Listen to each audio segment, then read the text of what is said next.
What's good, people? This is Brian Mazik, aka Franchise Play, coming to you basically reacting off of the news of the rumor, it's more of a rumor, that NBA 2K16's release date has been leaked. According to Operation Sports, which they linked to another source, said that the rumor is that the game is going to release on October 27th. It's an interesting date for a few reasons. First and foremost, it's much later than the late September, early October release date that we normally see, but it's closer to the date that the actual NBA season actually gets underway. So it's interesting for a few reasons. Here's one thing. Perhaps a game that is usually dogged by early release issues, bugs, and issues with the servers, perhaps they feel that almost an additional month of development time will allow them to then work on those issues and clear that stuff up, maybe, and they'll have a much smoother, indoctrination period of having that early release time. So maybe that's the concept, if indeed these rumors are true.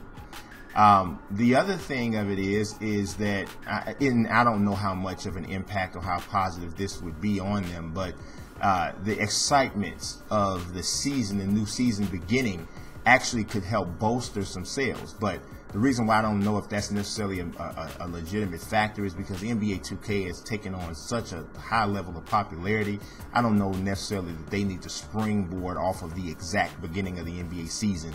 I mean, we've gotten to the point that 2K is such a big deal that people associated with the beginning of the season, so it's overall part of their whole ritual for the beginning of an NBA season. So the other interesting aspect of this is that's the exact release date of another 2K sports title, which is WWE 2K16.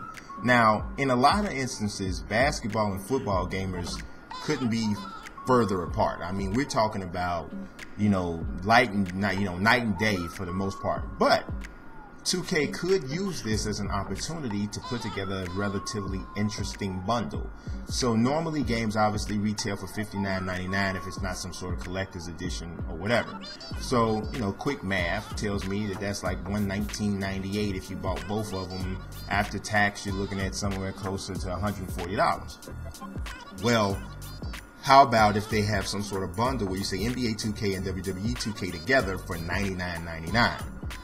That would obviously, work. I mean, people love deals, but here's the deal are either of these games really in need of a price decrease to help encourage people to buy the games?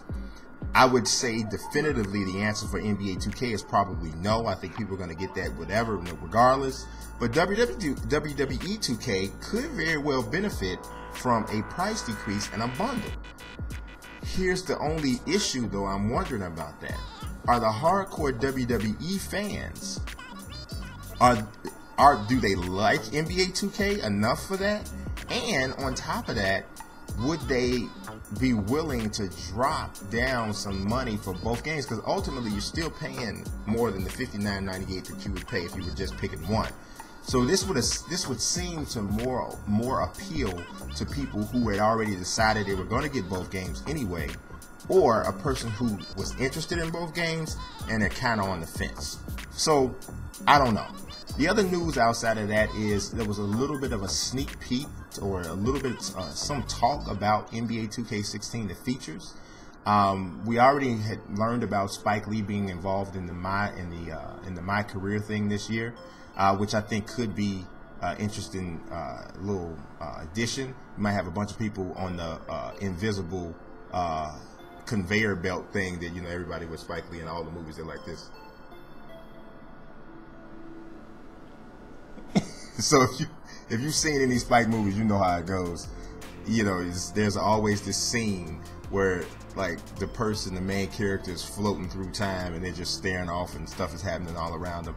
So that would be hilarious if your MyPlayer has a little segment in the video, in the game or in the cutscenes like that. Everybody's gonna go crazy. People who are familiar with Spike's work. But I think it's interesting. And one thing that I noticed, they said takes you through an entire career. So what that made me think is that you know, the way that my career is now, I don't know how long it goes. I think maybe first 2 or 3 seasons is when you're still seeing cutscenes. But if you play longer than that, you probably don't see it anymore. So I don't know. I mean, I'm really thinking that 2K should really incorporate the carryover save that MLB has introduced with their Road to the Show and franchise mode. I mean, to me, it makes even more sense for NBA 2K to do it, because you're creating this character and people have become more attached to their My Career guide or their MyPlayer guide than they have for any of those other similar modes for other sports games. So I really think it makes total sense for 2K to adopt that. And if you're talking about taking us through their entire career journey, it makes a lot of sense, especially if you're bringing in Spike and all that kind of thing. So one thing that, and this, I'm not going to put this in Ask FP because I'm going to talk about it right now, but somebody had a really good question. Man, I want to say his name is Nate Grant. If I'm wrong, I'm sorry, I didn't pull it up in front of me right now to have it. But he asked a question. He said, would this be a good idea? And don't get me wrong, I do not think this is going to be an NBA 2K16, but I thought it was worth talking about. He said, would it be good if you could pick what era you wanted your MyPlayer to go through? So are they going to be from the 60s, the 70s, the 80s, the 90s, or the 2000s, or present day? Man, I think that would be so awesome, especially if you had presentation that matched. So if they're going through the 60s, maybe you got like the Technicolor or whatever. In 70s, you got people, you know, all the players have different types of hairstyles and all that. The only thing about that, obviously, is they tweeting about it. But the only thing about that is you'd have to have like almost full rosters from the eras. You have to have teams that don't even exist anymore for full authenticity, you know. So that's a lot of licensing. So I don't think that's gonna happen. But man, that would be really dope. I thought it was so dope that I decided to mention it in this actual video. But that's all I got from the 2K news, from the whole 2K news side. We'll see what happens. I'm sure we'll find out some more concrete information in the next, in the coming weeks. But until next time, it's time to start that NBA 2K news beat, and I'm with you. I appreciate you watching. God bless. Peace. I just knocked over a bottle. It's okay. Thank you.